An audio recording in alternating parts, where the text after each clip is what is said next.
Welcome everyone back to another episode of Pommy in Oz. We're doing trade or not to trade with the media narrative around Harley Reid. Will he go? Pick one. The other narrative is, will he be traded? Will Pick One be traded? Two big offers coming in from Melbourne Demons and North Melbourne. And what does that look like? So if you are new around here, make sure you hit that like button, hit that subscribe. We're churning out the content at the moment, and we're really trying to get into the draft to give you guys and girls a better understanding of what that entails and what decisions are. And this is probably the biggest decision. Now, the first thing I want to cover is Pick One a guarantee? And that is the big media narrative. There is really, I have jumped both sides of the ship here. I can see the argument for trading Pick One. I've been fairly consistent, though, with that argument for trading Pick One, that it has to be for Pick 2 and 3. But there is a lazy narrative coming around the AFL that Pick 1 isn't guaranteed, right? And they've done this article recently on they don't become All-Australian. Now, if All-Australian is the be-all and end-all of the AFL, we might as well just quit, to be honest. But they have picked them players out.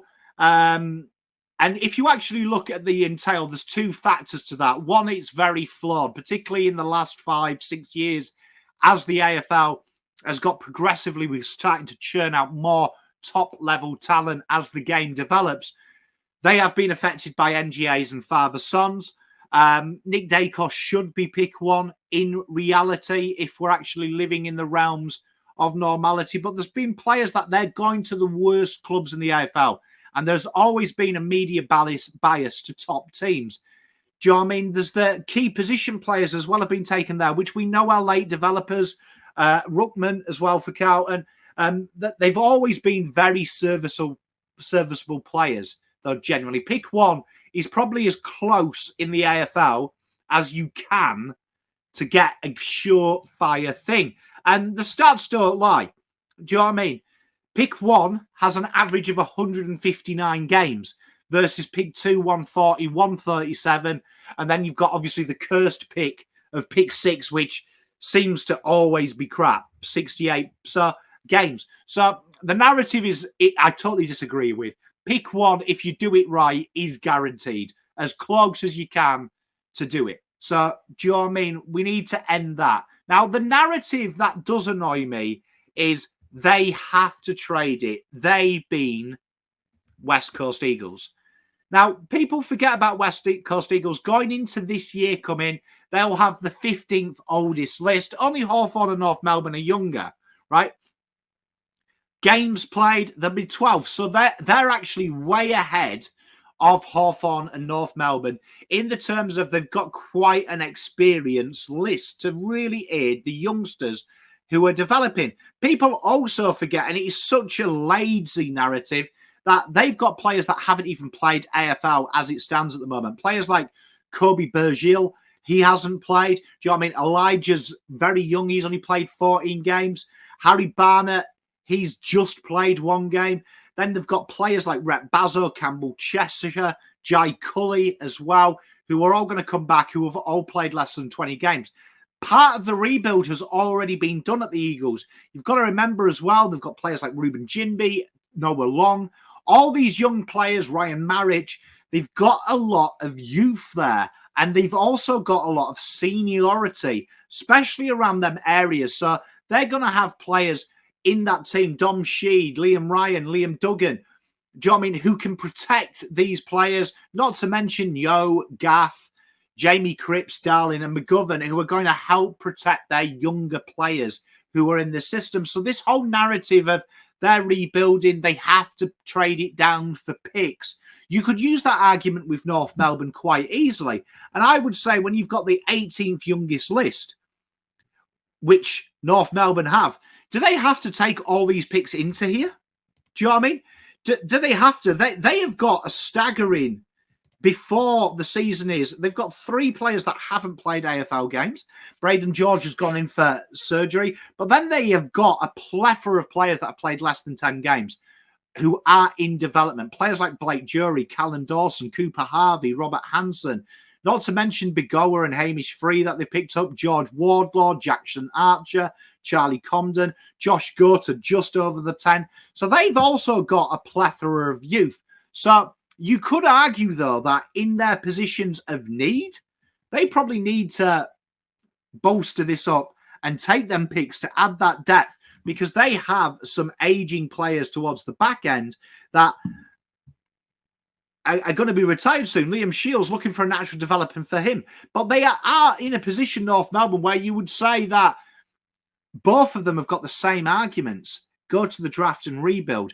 You would say, though, Eagles, in my opinion, is probably closer to a rebuild in the terms of they've got the top-end talent to nurse these young boys through. So when people talk about they have to trade and they need multiple picks, I couldn't disagree more with West Coast Eagles. They don't have to. There is many metrics to could do. And looking at it next year, West Coast will be in a privileged position where they can maybe look at trading out some of their older superstars. And that is a really interesting gambit no one talks about. That when you look at next year and the players that potentially could leave who are out of contract for the West Coast Eagles, there's a bit of value there should they want to maximise. Players like Alex Witherden, Andrew Gaff, Elliot Yeo, Liam Duggan even, them type of players that they could look to trade if they want to go full rebuild like Hawthorn and really smash the draft. So that is one of them arguments. And then when you look at North Melbourne, the players that they've got, there isn't anyone apart from maybe, I mean, Cam Zurhaar will be touted, yes. But outside of that, Taron Thomas is a bit of a risk. Bailey Scott could interest someone, but you'd look at West Coast players out of deals next year. If they want to go hard on a rebuild, they have the collateral in the club already. Now, let's talk about Harley Reid and let's go on to the POMS tier system. So I like to tier the players. So I have 5-star recruits. They're going to be top 10 in the league. Flagship players. Players that potentially could be the best of the best of the best. Then we got 4-star recruits who could encompass that, but we project them to be top 5, top 10 players on their list. Top 3, that top 15, definitely very valuable squad players. Then 2, the role players, and then 1, them projects, them late bloomers, and then depth players. Now, let's look at the player in question that if you do take pick 1, and you do trade it, you're giving up. And here he is, 5-star recruit. Harley Reid isn't your average bear. This guy is someone that is as close to guaranteed. We talked about Nick Dacos a couple of years ago, that he was a guaranteed thing. Harley Reid is that bracket. You're looking at players like Dustin Martin, players that change games. And you would be mental not to take him pick 1. And there's a reason that he is pick 1. He's played against adults and didn't look out of place.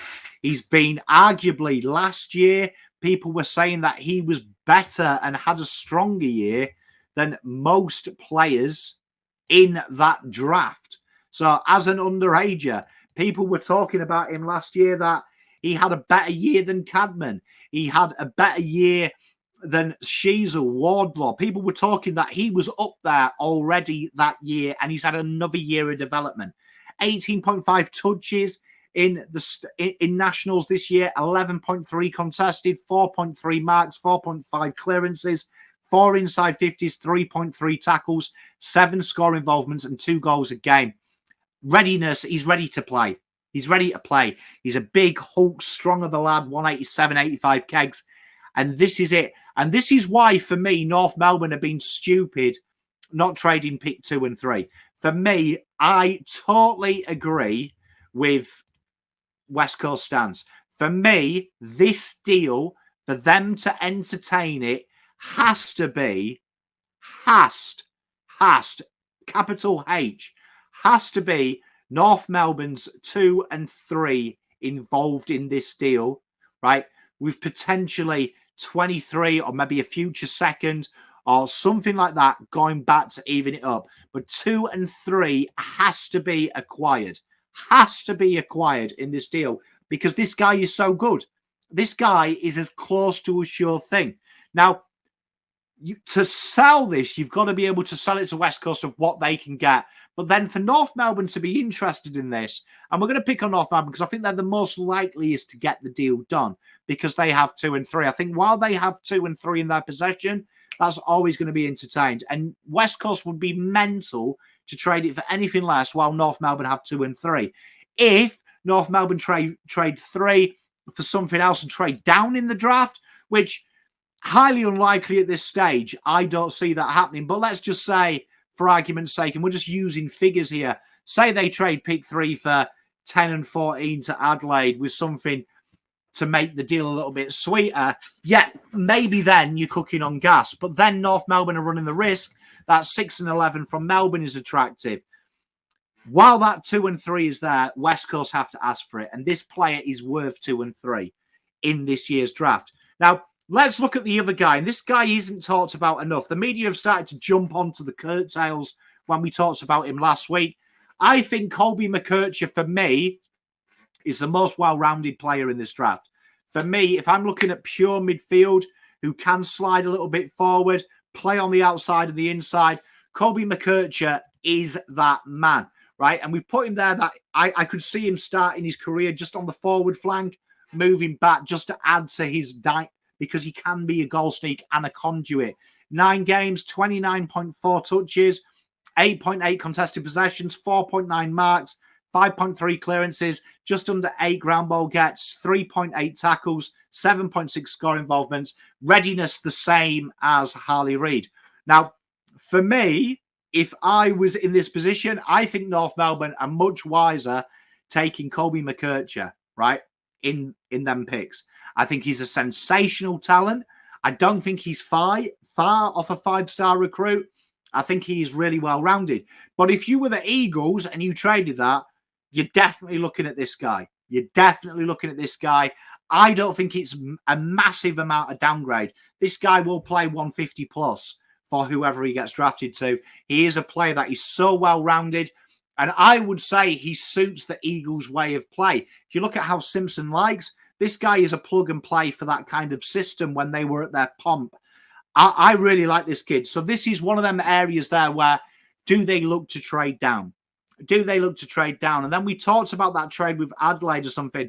Do they look at trying to work, if they did get 2 and 3, on trading 3, a pick around that mid area and maybe pair him up with someone like James Leake? You know that Geelong are looking at trading down. Do you tempt them to trade up? Something like that. James Leake, and pair the 2 Tassie boys and be like, okay, cool. What we've got here is 2 Tassie boys and we trust our system in. North, obviously, they have the links with Tasmania. I assume that they have links with Colby as well in that terms of that they've met with him regularly. They're busy around there. Is that something that they look at doing? So a very interesting one. And then with pick 3, I'd imagine if North keep it, Zane Duursma's a lock for me. 12 games, 19.3 touches, 6.3 marks, swinging as well, pinch hitting in the midfield. Very Tom Papley, Toby Green vibes with this kid. He's got X factor. He's got a high ceiling. 3.3 tackles, 7.3 score involvements. Imagine this guy learning off Liam Ryan if you were a West Coast Eagles fan. Imagine this guy here going into North, where Clarkson's got such a great history with developing these type of players. Goal assists and goals just under 3. Readiness 9. These players are always ready throughout the draft, these type of players. A 4-star recruit potentially could even be higher than that in the right system. Obviously, he's going to be going to North or West Coast or Hawthorn. Wherever he goes, he's going to go early doors. He's probably not going to be as prolific as he would do going to a top-level team just because of the entries inside 50. But this kid here is a very special talent. And Braden George at North is a guy that I really highly rate. Again, he's having a shoulder surgery at the moment, elbow surgery, so he's going to miss a part of the preseason. But thinking about pairing these 2 together with Zurhaar and Larkey, that's frightening. But also, counter could be said about West Coast Eagles. Liam Ryan going to be teaching this kid, working off Oscar Allen, Harry Barnett to come. This kid could be a real asset. And then, obviously, the reason that you would talk about 2 and 3, and I think this is what the media is Dan Curtin. Now, Again, another 4-star recruit, but I want you to see his readiness 7.5. For me, when he comes into the system, he will be an intercept defender. People have got really shrouded about this big body mid. 195, 92 centimetre, 92 kegs. AFL are obsessed with big bodies, and it pisses me off no end. It's something that is really archaic. Now, he has played waffle, which is really a big tick. He is a big body. He is ready to go, but he's not going to be the rambunctious inside midfielder from day one. Now, I can see a great argument here when I look at the West Coast Eagles. He suits what they want. This could be something that they look at trading pick 1 because they can ascertain him. Now, I personally think 2 or 3 may be a little bit early. I could see North Melbourne as well, losing Ben Cunnington. They want that big body, that big physical presence. You wean him in. You wean him in there. And this is it. This is it for me. This is where the AFL are really looking, because this kid is really good. So if you have 2 and 3, this could be something that you look at. Or even if you look to trade out of it, and like we said, looking at pairing players up from Tasmania if you did that. But in conclusion, for me, I don't think they should trade it unless they get 2 and 3. That is the asking price. Obviously, something will come back to levy that up. But in my opinion, stick fat, West Coast, because these prices will get bigger as the AFL goes. And you can see the AFL media have really driven this narrative of trade it. Harley Reid doesn't want to go to Eagles. Eagles won't take Harley Reid. They've tried to drive that narrative. And for me, pick 2 and 3 gets the deal done. While North have them to, it has to be. So hopefully that gives you some clarity. Let me know, if you were the West Coast Eagles, would you trade it? Would you trade it? Do you think they need to trade it? And North Melbourne fans, do you really want to trade it? Because I think that that is the fair asking price. It's overs, but while you own it, the price is always there. So let me know in the comments. Much love. Enjoy your weekend. Pom out.